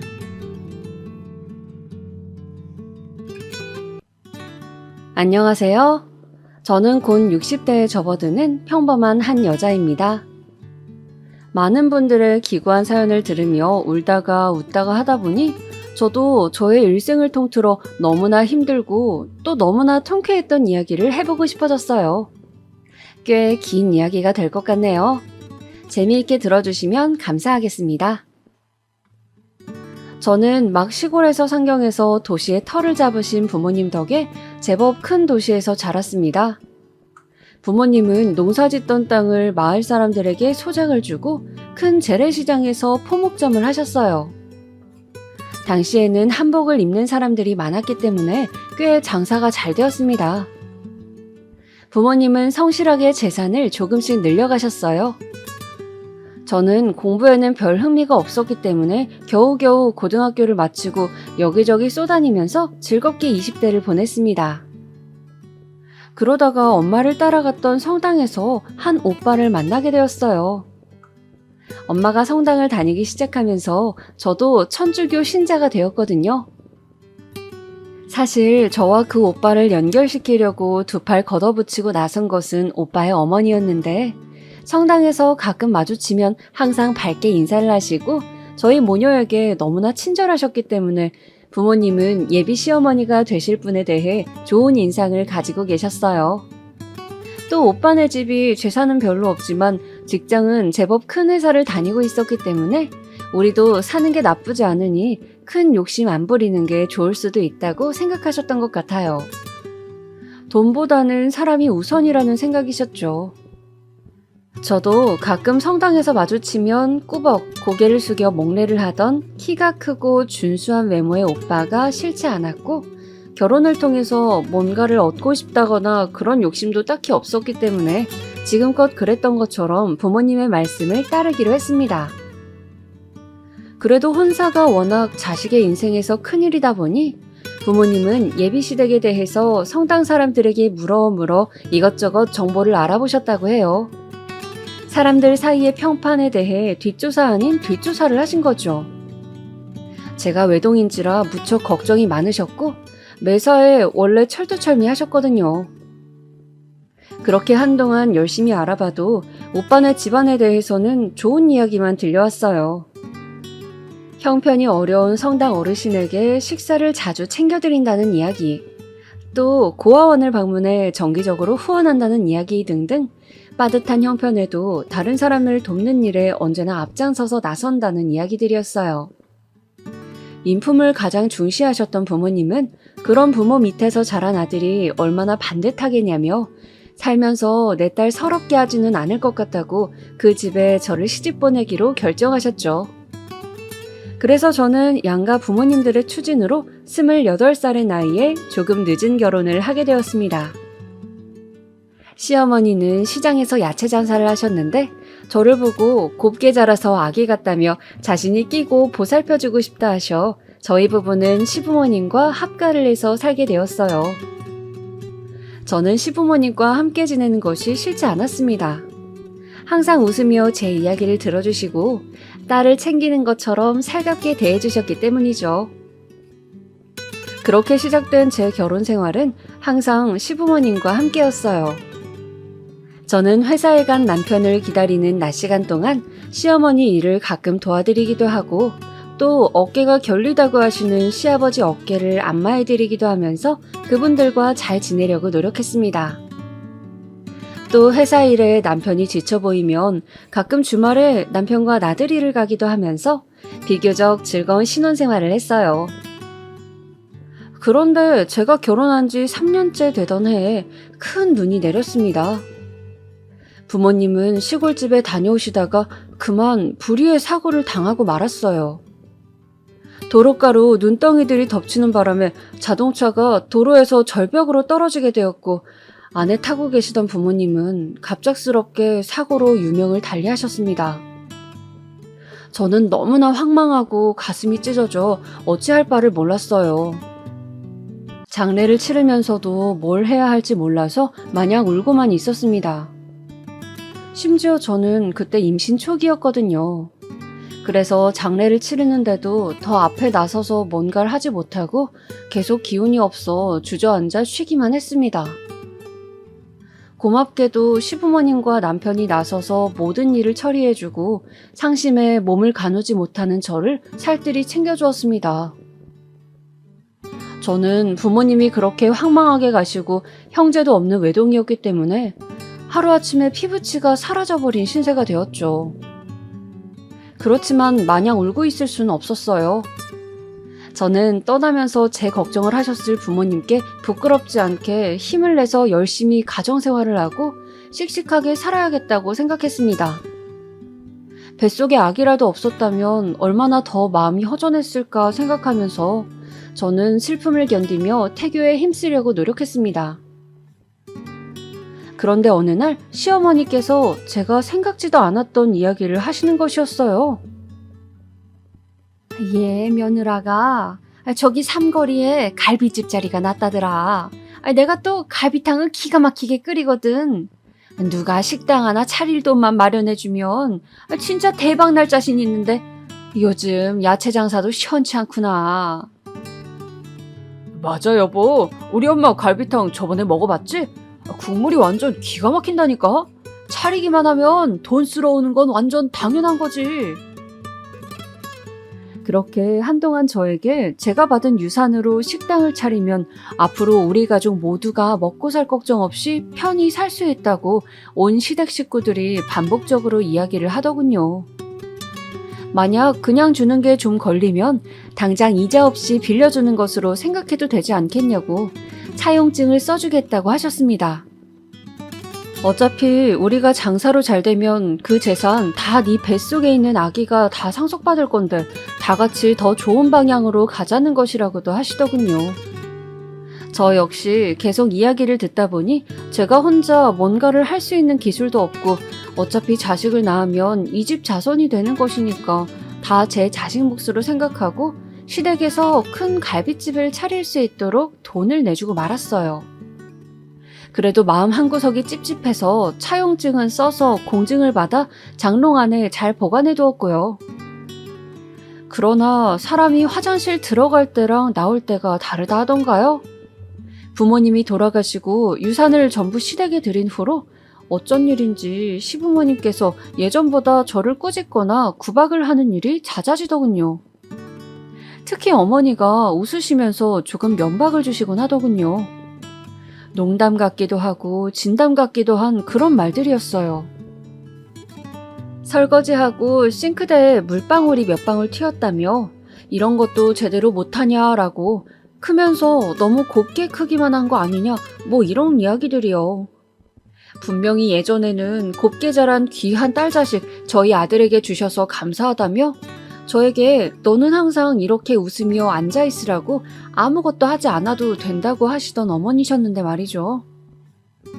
급기야는 제가 준 재산으로 갈빗집을 오픈한 지 얼마 안 돼요. 시어머니는 설거지 아르바이트생이 일을 제대로 못한다면서 이 기회에 너도 내 후계자로서 일이 손에 익어야 한다고 잘하면서 손에 물 한 방울 안 묻혔던 저에게 식당에서 아침부터 밤까지 설거지하고 기본 식재료 다듬는 일을 시켰습니다. 하도 시어머니께서 단호하게 꼭 필요한 단계라고 이야기를 하셔서 저도 그래 언젠가는 내가 이 식당을 물려받아야겠지 하며 어쩔 수 없이 하겠다고는 했지만 난생 처음 해보는 몸 쓰는 일이 너무 힘들더군요. 하루하루 저는 마치 로봇처럼 반복해서 지저분한 음식물 찌꺼기들을 씻어내야 했어요. 그리고 양파도 까고 감자도 썰었습니다. 일을 안 해본 몸이라 그런지 손목은 시큰거리고 허리도 아팠어요. 그래도 저는 아픔을 참으면서 어른이 시키는 일이니 큰 뜻이 있으실 거라 믿으며 간신히 시간을 견디고 있었어요. 저의 이런 고생에 대해서 시어머니는 원래 식당 일은 배우는 초반에는 힘들지만 차차 몸에 익으면 정말 잘하게 된다며 이런 교육은 돈 주고도 못 배우는 것이라고 잘하고 있다며 저를 많이 격려해 주셨어요. 문제는 제가 임신 중이란 것이었죠. 배가 뭉치거나 힘들 때 잠깐씩 쉬기도 하고 며칠간 휴가를 받아 누워있기도 했지만 점점 배 뭉침이 심해졌어요. 저는 아이가 잘못될까봐 시어머니께 식당 일 배우는 것도 좋지만 지금은 아기를 챙기고 싶다고 말씀드리고 한동안 일을 쉬게 되었습니다. 그런데 점점 배뭉침이 심해지더니 임신 5개월쯤 되던 때 갑자기 피가 비치는 것이었어요. 순간 머리가 핑 돌면서 중심을 잡기 어려웠습니다.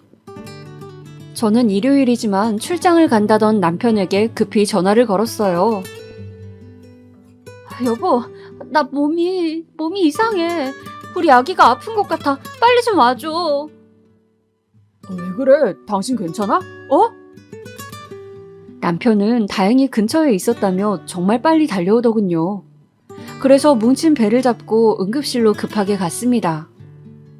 그런데 비교적 빨리 대처했음에도 불구하고 식당 일을 배우며 했던 고생이 아이에겐 너무 힘들었는지 결국 하혈을 잔뜩 하고 유산이 되고 말았습니다. 유산이 되었다는 소식을 듣는데 너무 눈물이 나더군요. 아기를 제가 잘 지켜주지 못한 것이 너무 한스럽고 미안했어요. 부모님이 돌아가시고 식당 일이 피곤했지만 괜찮은 것 같았는데 그렇게 저는 5개월간 뱃속에 품고 있던 저의 아기를 그만 허무하게 떠나보내야 했어요. 저는 너무 충격을 받아 한동안 집에 틀어박혀 두문불출했습니다.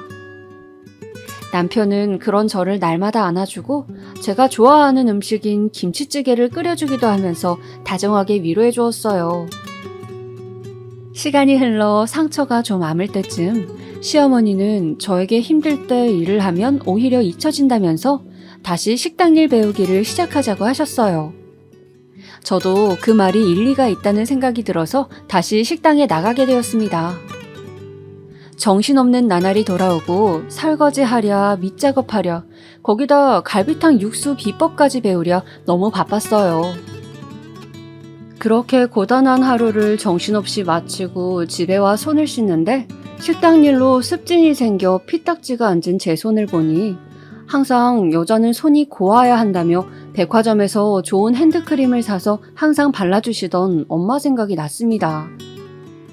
엄마는 내 손이 이렇게 험해진 걸 보면 안타까워 하실까? 그렇게 어른이 되는 거라고 하실까? 궁금하기도 했어요. 그래서 고운 손 대신 저는 요리 비법을 배우고 있으니 나름 가치 있는 일이라는 생각도 들었습니다. 한동안 식당 일에 전념하다 보니 제 몰골은 영 엉망이었습니다. 항상 입는 작업복을 입고 군살도 붙어가고 머리도 미용실을 가지 않은 지 몇 달이 되었죠. 남편은 또 남편대로 출장이다 야근이다 하면서 너무 바빠서 우리 부부는 얼굴 보며 살가운 대화 한 번을 하기가 힘들었어요. 일주일에 한 번이나 두 번 겨우 얼굴을 볼까 말까 했거든요. 그렇게 바쁜 나날을 보내며 제가 30대 중반쯤 될 무렵이었습니다. 무심코 아침에 기지개를 켰는데 겨드랑이에 뭔가 딱딱하고 조그마한 멍울이 만져지고 있었어요. 이게 뭐지 싶어서 요리조리 만져봐도 틀림없는 작은 혹 같은 것이었는데 어디 병원을 가야 하는지 몰라 동네 내과를 찾아갔습니다. 나이가 지긋하신 할아버지 의사 선생님은 제 겨드랑이를 잠시 보겠다고 하시고는 저에게 아유, 오른쪽 겨드랑이는 유방암일 수도 있겠는데? 라고 말씀하시면서 빨리 유방외과를 찾아가라고 하셨어요. 전 너무 놀라서 부랴부랴 큰 병원 유방외과를 예약하고 진료를 보았습니다. 큰 병원에서는 초음파를 해보자고 했는데 의사 선생님이 보시더니 초음파에 보이는 모양상 겨드랑이까지 퍼진 암덩어리 같다고 하시는 거예요. 이런 경우는 대부분 가슴에서 전이가 되어서 겨드랑이까지 암이 퍼진 상태라고 했습니다.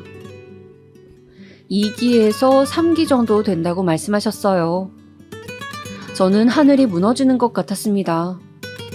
이렇게 결혼 후 고생만 하다가 내 자식 한번 낳아보지도 못하고 죽는 것인가 하는 생각에 눈앞이 캄캄했어요. 선생님, 저 아직 아기도 못 낳아봤는데 저 아직 너무 젊은데 어떡해요? 선생님 제발 저 좀 살려주세요. 너무 놀라 저는 의사 가운을 입은 아주머니 선생님께 매달려 애걸을 하였습니다. 마치 그 순간에는 제가 드라마 주인공이 된 것 같더라고요. 지독히도 현실감이 없었습니다. 지푸라기 잡듯이 매달리는 저의 모습을 측은하게 바라보던 의사 선생님은 제 등을 토닥거리며 저를 진정시켜 주셨어요. 환자분, 자세한 건 조직 검사를 해봐야 압니다. 일단 진정하시고 이성을 찾으셔야 합니다. 그리고는 자세히 저의 병에 대해서 이야기를 해주셨습니다. 수술 후 생존 확률은 30%에서 50% 정도라고 하더군요. 그리고 일단 더 정확한 결과를 위해 조직검사를 하자고 하셔서 저는 조직검사를 한 후에 그렇게 정신없이 병원 문을 나왔습니다. 아주 맑고 화창한 봄날이었어요. 저는 맑은 날씨도 지나가는 사람들의 웃음소리도 들리지 않았고 그저 온 세상이 까맣게만 보였습니다. 시어머니는 제가 식당을 비우고 어딜 갔는지 전화를 하셨어요. 여보세요? 아가 어디니? 말도 없이 식당을 비우고 나가면 어떡해. 지금 손님들이 들이닥쳐 정신없으니 얼른 들어오너라.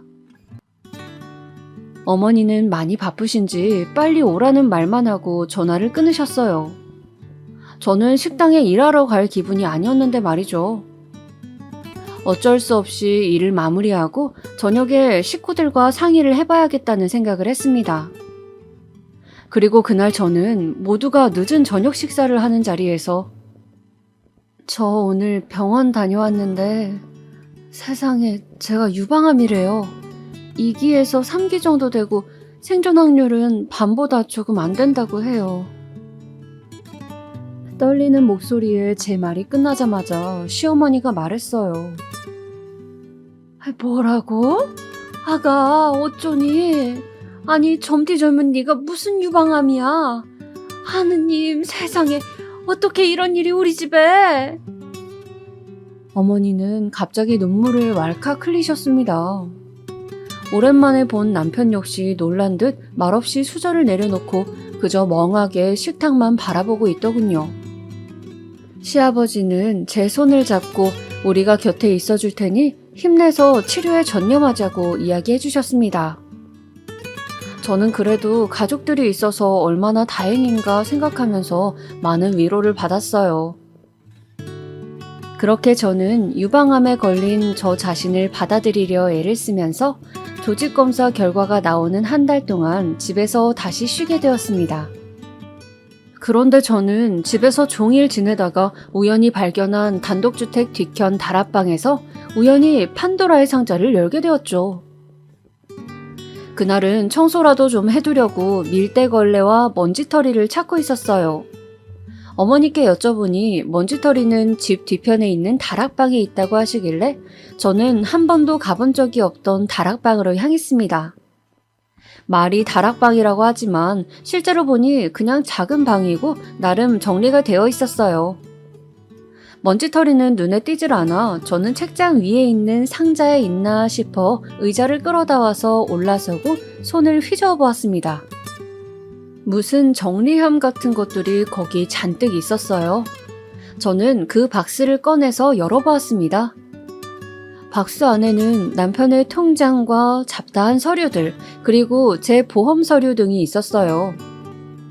아, 이게 여기 있었구나 생각하며 저는 먼지털이가 아니라는 생각에 다시 일어서려다 문득 남편의 통장을 처음 본다는 생각이 들었어요. 호기심에 열어본 통장에는 별 내용은 없었는데 한 가지 이상한 점이 있었어요. 동일한 이름의 사람에게 남편이 다달이 50만 원씩을 붙여주고 있었던 거예요. 시점은 저와 결혼하고 6개월쯤 후부터더라고요. 꼬박꼬박 한 달에 한 번씩 말이에요. 저는 뭔가 좀 찝찝한 기분은 들었지만 사업상 돈을 붙일 때가 있는 것인지 다음에 한번 물어야겠다고 생각하고서는 먼지털이를 다시 뒤지느라 잊고 말았습니다. 어차피 저는 생활비를 어머님께 받고 있고 남편도 월급을 어머니께 드리고 있어서 남편하고 바로 돈 얘기할 일이 별로 없었거든요. 어머니께서 저희에게 식당의 수입과 신랑의 수입을 합쳐 연금도 넣고 투자도 하고 있다고 하셨고 주기적으로 확인도 시켜주셨으며 제 용돈도 넉넉하게 주시고 계셨습니다.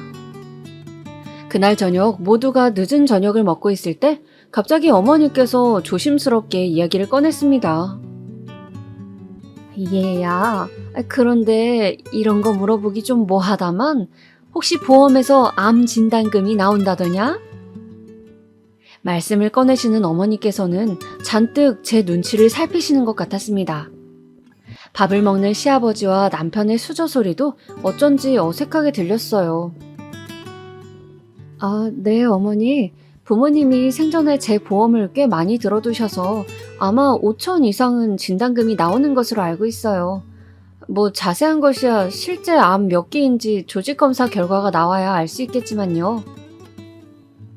아유, 그러면 아가야, 혹시, 아이고, 내가 참 염치가 없어서 원.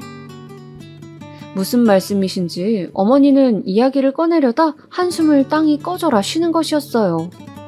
그러자 가만히 식사를 하시던 시아버지께서 수저를 놓으시더니 말씀을 꺼내시는 것이었습니다.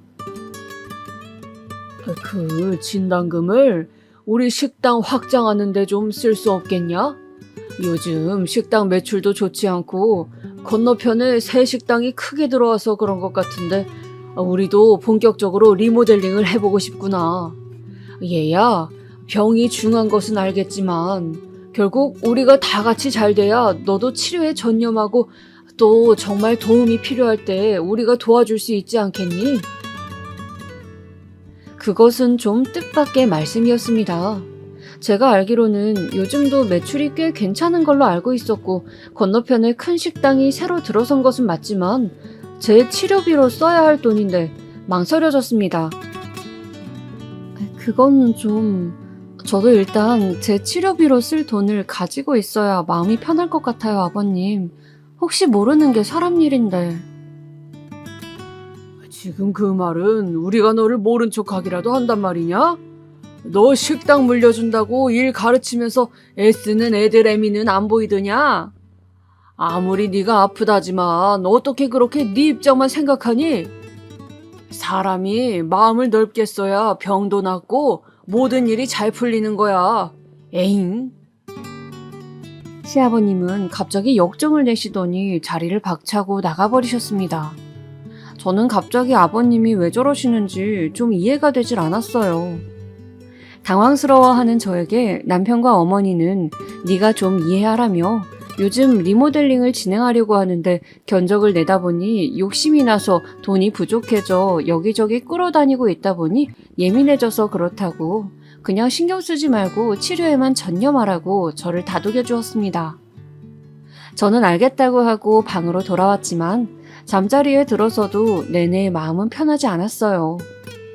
그렇게 역정내는 모습을 처음 봤고 또 그렇게 리모델링이 자금이 부족한 것을 왜 아무도 이야기해주지 않았냐는 생각도 들고 여러 가지 생각들이 저를 괴롭혔습니다. 그렇게 며칠을 보내며 고민에 고민을 거듭한 끝에 저는 계속 표정이 안 좋으신 아버님을 비롯해 살얼음같이 얼어버린 집안 분위기를 견디다 어쩔 수 없이 진단금을 리모델링 비용에 보태겠다고 말씀드리고 말았습니다. 고맙다 아가. 정말 마음이 어쩜 이렇게 넓니? 너무 고맙다 아가야. 어머니는 제 손을 잡고 흔들면서 너무 고마워하셨습니다. 그리고 아버님 자금이 당장 부족해서 그렇지 새로 개업하면 장사가 잘 될 수밖에 없고 그러면 네 치료비는 물론 계속 몸 관리하며 편하게 살 수 있도록 잘 챙기겠다는 말씀을 저에게 몇 번이고 하시더군요. 남편 역시 고마운 눈빛을 보내며 말없이 제 어깨에 손을 얹어주시더군요. 저는 그래, 이제 이 사람들이 내 가족이니까 내가 지금 돕는 것처럼 내가 유방암이 심해져서 생사를 오가더라도 나를 걷어줄 것이라 믿기로 했습니다. 그렇게 암을 견디겠다는 마음을 다지며 걱정의 나날들을 보내고 예약한 병원 날짜가 되어 조직검사 결과를 보기 위해 병원으로 다시 찾아갔어요. 그런데 저에게 2기에서 3기일 거라 말씀하셨던 의사 선생님은 좀 민망한 표정을 지으면서 말하더군요. 환자분, 걱정 많이 하셨죠? 초음파상에는 암처럼 보였는데 조직검사 결과 암이 아니었습니다. 그냥 피부 진피층에 생긴 물혹이네요. 가끔 이런 경우가 있긴 합니다. 축하드려요. 암이 아니라니, 세상에 이런 오진이라뇨. 저는 너무 기쁘고 또 기뻤습니다. 저번에 암 선고를 받을 때도 현실 같지 않았지만 오진이라는 선생님의 말씀이 이번에도 믿기지가 않더군요. 그래서 저는 다른 큰 병원을 찾아가서 조직검사를 또 해보았습니다. 혹시 진짜 암일 수도 있는데 라는 마음이 들었기 때문이죠. 그런데 정말로 천만다행히도 정말 오진이 확실했습니다. 그냥 제 겨드랑이에는 3cm의 작은 물혹이 있는 것 뿐이었어요. 아주 간단한 시술로 피부를 째내고 제거할 수 있다고 했습니다. 다른 병원에서 물혹이라는 소견을 듣고 저는 그동안 저의 고생을 부모님이 하늘나라에서 안타까워하셔서 저를 구해주려고 애쓰시는 것 같은 기분이 들었어요. 즐거운 마음으로 집을 향하는 제 발걸음은 날아갈 듯 하였습니다.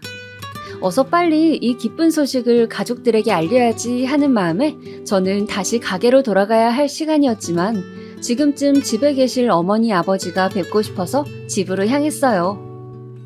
오늘 가게 장부 정리를 하시겠다고 정리할 것이 많아 집에서 처리한다고 하셨거든요. 들뜬 마음으로 현관문을 열고 들어서자 안방에서 두런두런 목소리가 들려왔습니다.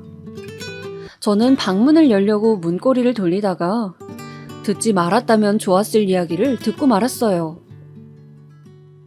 그래, 그 아가씨와는 잘 정리하기로 한 거지? 시모의 목소리였습니다. 네, 이번에 그 사람 진단금이 나오면 그걸 주고 잘 마무리하면 될 것 같아요. 그냥 잠깐 재미로 만났던 건데 이렇게까지 돼서 심려를 끼쳐 죄송해요, 엄마. 그래, 지금 네 안사람 명의 집에 월세로 있다고 했었지? 얼른 정리하고 내보내라. 우리에게 그런 사정이 있으면 진작 이야기하지 그랬어.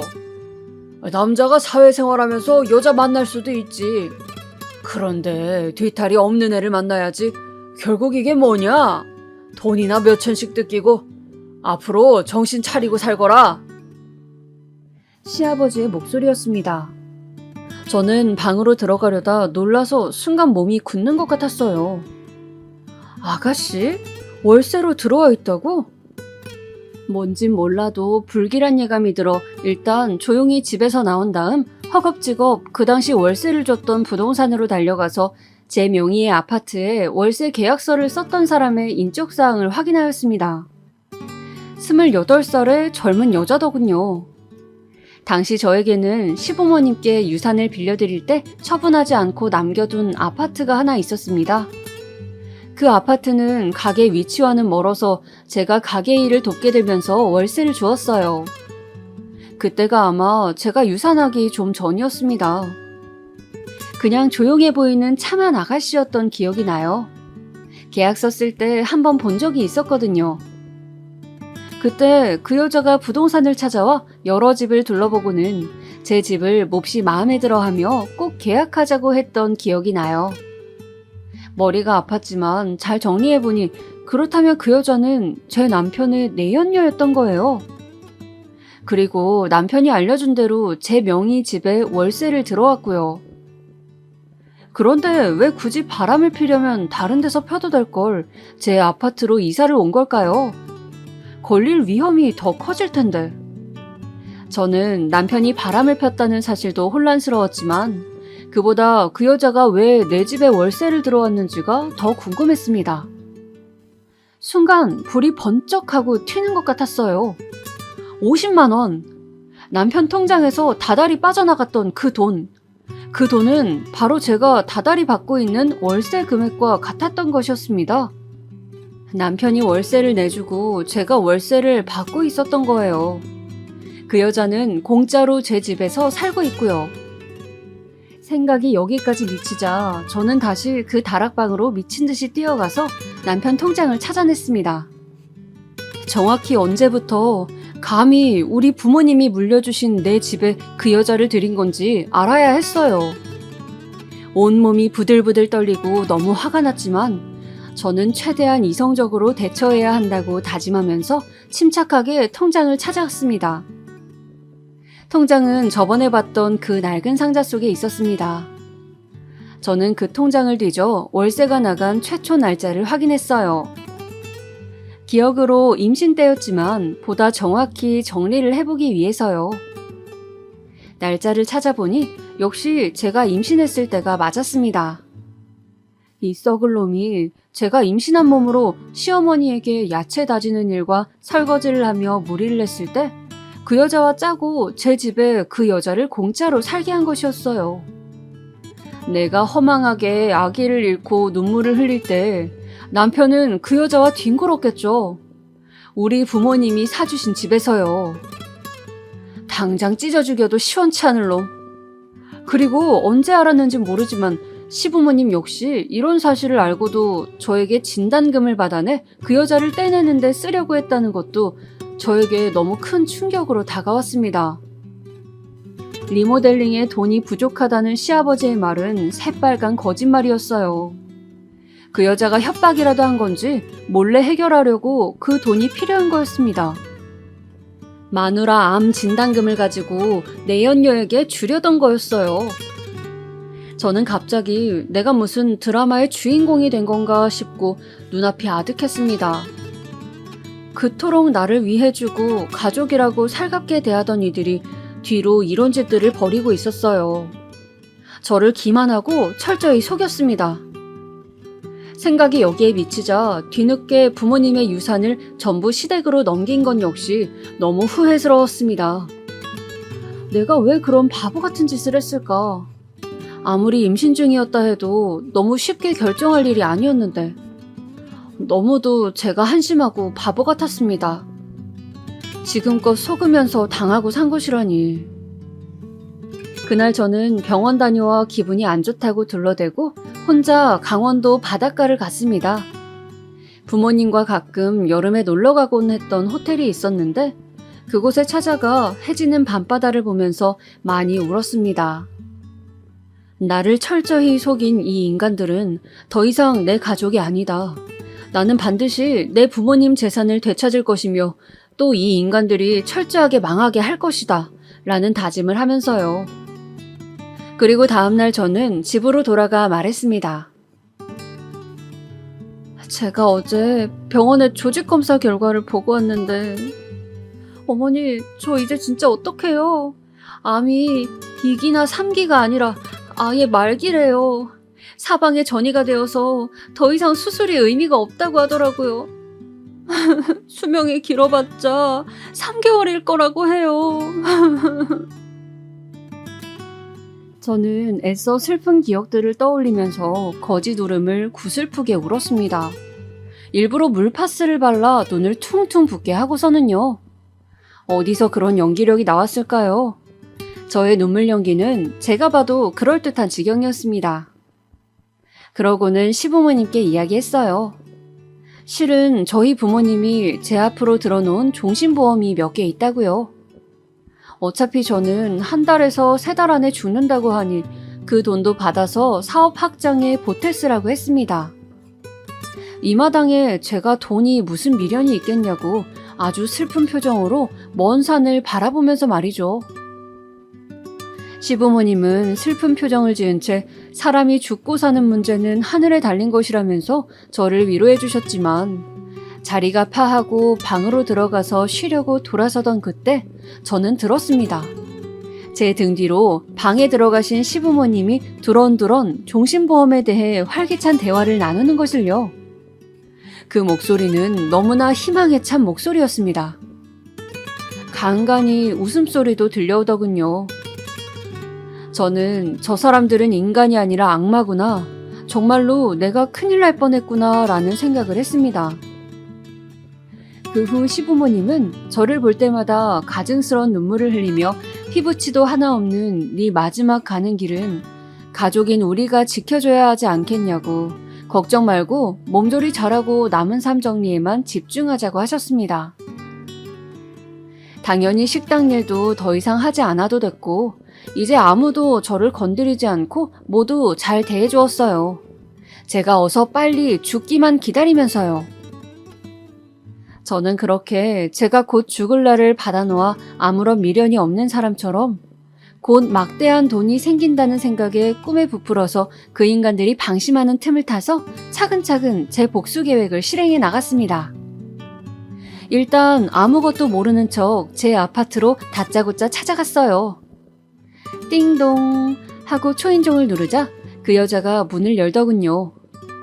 확 머리채를 잡아버릴까 하다가 이렇게 싱겁게 끝낼 순 없다는 생각에 저는 그 여자에게 저 집주인인 거 아시죠? 하고 곧 다음 달이 기한이니까 집을 비워달라고 부탁했어요. 그 여자는 갑자기 제가 뭘 알고 찾아왔나 싶어 놀라더니 집을 비워달라고만 하니까 모르고 왔나 보다 싶었는지 셀쭉하게 알았다고 어차피 이 집에서 계속 살 생각 없었다고 하더군요. 보증금 잘 돌려받고 나갈 거라면서요. 그렇게 그 여자의 쌍판을 확인한 후 저는 변호사 사무실로 가서 이런 경우 내가 어떻게 보상을 받을 수 있는지를 알아봤어요. 변호사 말이 간통은 없어졌어도 내연녀에게 정신적 피해 보상을 요구할 수는 있다고 하더라고요. 최대한 증거를 많이 수집하라는 말도 함께요. 저는 흥신소를 이용해서 남편과 그년의 더러운 짓거리에 대한 증거들을 차곡차곡 모았습니다. 이혼 소송에 반드시 승리할 다짐을 하면서요. 그 여자의 직업도 약간 도움이 되었는데 그 여자는 학교 행정실에서 일하는 교육 공무원이었습니다. 공무원은 품위 유지 조항이 있기 때문에 바람을 폈다가 걸리면 징계를 먹거나 심하게는 파면까지 될 수 있다고 했어요. 저는 증거를 모으며 그 여자의 직장에 어떤 식으로 이 폭탄을 터뜨려 망하게 해줄까 열심히 계획을 짰습니다. 물론 남편과 시부모님 앞에서는 다 죽어가는 시한부 연기를 하면서요. 제가 곧 죽을 거라 생각해서인지 다들 제가 식당도 안 나오고 뭘 하고 다니는지 매일 어디를 가는지 관심도 거의 두지 않았어요. 그리고 저는 부모님의 재산을 남길 때 시부모님이 써주신 차용증을 장롱 속에서 찾아내서 법적 효력을 알아보았습니다. 당시에 약식이었지만 공증을 받아두었기 때문에 돈을 빌려줬다는 것은 증명이 된다고 했어요. 돈과 관련된 부분은 항상 공증을 받으라고 알려주신 아빠가 새삼 생각나는 날이었습니다. 어느덧 그 여자가 집을 비워줄 날짜가 되었어요. 그 여자가 쪼아대는지 남편은 차츰 초조해하는 기색으로 저를 마주칠 때마다 진단금은 어떻게 되었냐고 언제 나오는 거냐고 물어댔어요. 저는 곧 나올 거라고 진단금 나오면 바로 갖다 준다는 말만 반복하면서 기운이 없어 방에 들어가 쉬어야겠다고 자리를 계속 피해버렸습니다. 정말이지 남편과는 토할 것 같아 얼굴도 마주치고 싶지 않았거든요. 그 여자가 월세를 빼기로 한 그날 저는 남편에게 진단금을 이체하겠다고 이야기하며 출근한다는 남편을 마지막으로 잘 배웅해 주었어요. 속으로 잘 가라, 앞으로 내 인생에서 꺼져라 라고 중얼거리면서요. 그리고 아무도 없는 집에서 제 짐을 모두 챙겨서 임시로 구해둔 오피스텔에 옮겼습니다. 또 그 여자의 직장에 내용 증명을 보냈어요. 내연녀에 대한 정신적 피해 보상을 요구한다는 내용으로요. 남편에게는 내가 모든 것을 알고 있다는 사실과 우리 부모님께 받은 유산을 전부 내놓고 얌전히 이혼하라는 말을 남겼습니다. 시부모님께는 저를 그렇게 속였어도 어른들이고 너무 모질게 할 수 없어 아무 말도 남기지 못했습니다. 저는 정말 끝까지 마음이 약한 등신이었죠. 그러고 나서 전화기 전원을 꺼놓고 푹 자버렸습니다. 앞으로 제 인생은 아주 홀가분하고 즐거울 것 같다는 상상을 하면서 말이죠. 며칠간 룸서비스를 시켜 먹고 바닷가를 산책하고 책을 읽고 TV를 보면서 푹 쉬었어요. 그렇게 며칠간 잠수를 타고 나서 전화기를 켰더니 난리가 났더라고요. 그 여자는 직장에 자신의 일이 알려져 입장이 아주 곤란해졌다면서 남편한테 난리를 쳤고 남편은 어떻게 그런 일을 할 수 있냐고 저에게 장문의 문자를 남겼더군요. 이혼할 수 없다고, 당신 아픈데 내가 돌봐줘야지 무슨 이혼이냐고. 그 여자는 그냥 잠깐 바람인데 정리하는데 돈이 필요해서 당신 도움 좀 받으려 한 것뿐이었다고. 부모님도 돈이 없어 너한테 그냥 둘러댄 것이라고 말이에요. 저는 어떤 상황에서도 이 인간은 자기 입장이 중요하구나 싶어 더 이상 떨어질 정이 없었습니다. 어쩌다가 이런 인간과 결혼을 하게 되었는지 원. 정말 어디 가서 접시물에 코 박고 죽는 게 낫겠다 싶은 심정이었어요. 저는 나 암 아니라고, 오진이라고, 우리 부모님 유산 법적으로 다 받아낼 거니 식당 내놓고 정리해서 곱게 해주는 게 좋을 거다라고 말하며 그동안 나를 속였던 결혼 생활에 대한 위자료도 두둑히 챙겨 넣으라고 말했습니다. 이혼 소송할 거니 변호사 구하라는 말과 함께요. 시부모님이 제 거처를 수소문하고 저에게 전화를 해서 꼭 부모님 유산까지 받아야겠냐? 열심히 일해서 갚으면 안 되겠냐? 그래도 암이 아니라서 다행이다. 다시 우리 아들과 잘 살아보면 안 되겠니? 등의 사탕 말림을 했지만 저는 절대 제가 어디 있는지도 다시 시작하겠다는 말도 하지 않았습니다. 나중에는 하도 시달리게 해서 변호사를 선임하여 변호사를 통해 모든 일처리를 했습니다. 그렇게 저는 그 여자를 직장에서 쫓겨나게 만들고 남편과 시부모님을 결국 빚더미에 앉게 했죠. 저를 좋은 말로 유인하고 구워 삶아 자신들이 편한 대로 이용하려 했던 자들에게 어울리는 말로였다고 생각해요. 무엇보다 부모님이 평생 토목점을 하시며 외동딸인 저에게 물려주신 그 재산을 결국 시부모님의 식당을 처분하게 하고 남편 월급을 차압까지 해서 다시 되찾을 수 있었다는 것이 뿌듯합니다. 나중에 들려온 소식에 따르면 남편은 그 여자와 완전 악다구니를 쓰며 싸웠고 서로 주먹 다짐까지 하는 등 최악으로 끝이 났다고 합니다. 그 후로 남편은 거의 폐인이 되어 매일 술만 마신다고 하고 어머니는 원래 하시던 야채 장사를 시장에 작은 점포를 세워더 시작하셨다고 해요. 시아버지는 스트레스로 건강이 좋지 않다고 하더라고요. 얼핏 뇌경색이 오셨다고 하는 것 같더군요. 아프시다고 하니 한편 마음은 안 좋았지만 그래도 어쩔 수 없다고 생각하기로 했습니다. 저는 더 이상 그 집안 며느리가 아니니까요. 저는 돌려받은 저의 재산으로 부모님께서 포목점을 하시기 전에 살던 시골 동네에 작은 2층 집을 사서 소박한 저의 거처를 만들었습니다. 그리고 매일 아침 걸어서 20분 거리에 있는 부모님 산소에 갑니다. 평소 좋아하시던 배추전을 부쳐서 막걸리를 한 잔 하러 가기도 하고 가서 제잘제잘 이야기를 걸어드리기도 합니다. 가끔 제가 부르면 좋아하셨던 가요를 불러드리기도 해요. 그렇게 한참을 앉아있으면 마치 예전에 같이 살던 시절 부모님과 소파에 앉아 정답게 이야기를 나누던 젊을 때의 저로 돌아간 것만 같습니다. 제가 애교를 부리거나 장기자랑을 할 때마다 박장대소를 하며 박수를 치시던 아버지의 모습과 그만 장난하고 과일 먹으라며 핀잔을 주시면서도 미소를 지으시던 어머니가 떠오릅니다. 부모님 생각이 오래 나는 날은 눈물을 흘리기도 하지만 대부분 웃으며 산소를 내려옵니다. 물론 그렇다고 그동안의 힘든 삶이 아예 없던 일이 되는 건 아니어서 이런 편안하고 꿈같은 하루들의 끝에는 가끔 그 집에서 식당 일을 하고 있는 악몽을 꾸기도 해요. 그런 꿈을 꾸고 깨어나면 내 지난 과거도 꿈이라면 얼마나 좋을까 눈물이 흐르기도 합니다. 그래도 제가 살아가면서 힘들었던 모든 순간에 부모님이 항상 저를 도와주셨다는 것을 저는 믿게 되었습니다. 결국 암 진단이 오진이었던 것도 시댁에서 벗어날 수 있었던 것도 부모님의 사랑이 만들어낸 기적 같은 일이라 생각하거든요.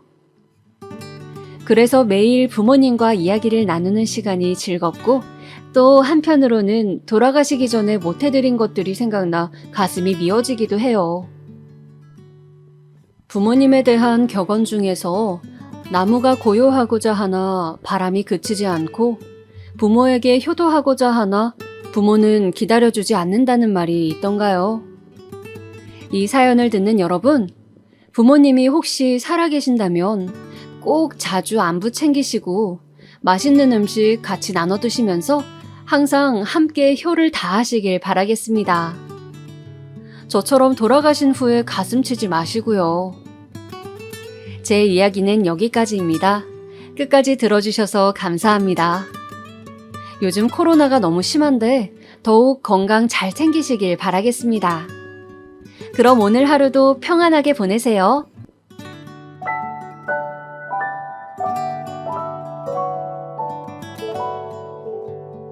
음.